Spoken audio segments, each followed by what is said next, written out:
Hello，我係阿君啊。今日係三篇嘅高爾夫球場隔離魚龍山，帶大家睇一套雙拼嘅別墅，佢係全新裝修嘅，分4層嘅，地上3層，地下咧地下車庫、私家車庫嚟嘅，自己入去入地下室。嚟跟住我哋鏡頭咧可以睇一睇。上嚟咧就係到我哋花園噶啦，呢邊嘅長花園，呢邊咧連住後面嘅花園，跟住我啲鏡頭入喺睇房。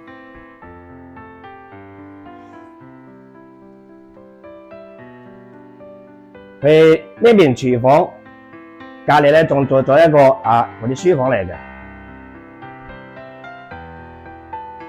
入面咧佢全部係全新裝修好噶啦。呢個電梯咧佢雖然未裝，但係冇位置都幫你留低噶啦。OK， 如果你需要裝電梯嘅話咧，隨時可以加上去。佢後面呢個花園咧雖然話唔大，但基本上都夠用噶啦。可以望一望，起碼差唔多要去到60-70方噶啦。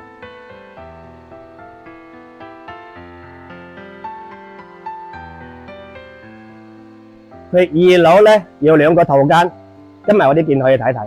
我哋依家嚟到2樓嘅陽台，呢度可以望到自己屋企嘅後花園。我哋入嚟呢度咧係間套房嚟嘅，已經全部幫你裝修好噶啦。最得人驚喜嘅咧就喺呢度，入嚟望一望。佢嘅洗手間打得好似間屋咁大，中唔中意？係嘛？跟住我哋隔籬呢間。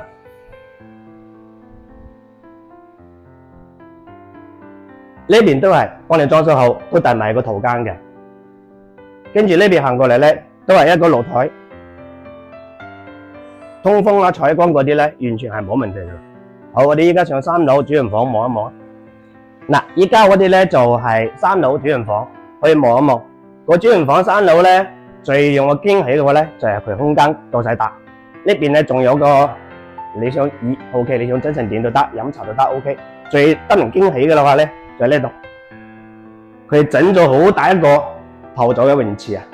你諗下，私家嘅舒唔舒服？呢邊仲有個洗手間，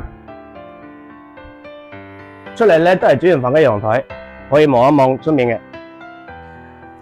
呢套房咧，佢佔地係268方，建築咧係232方，實用面積咧去到350方，依家開價368萬。如果睇上仲有得傾，有興趣嘅話，關注私聊我。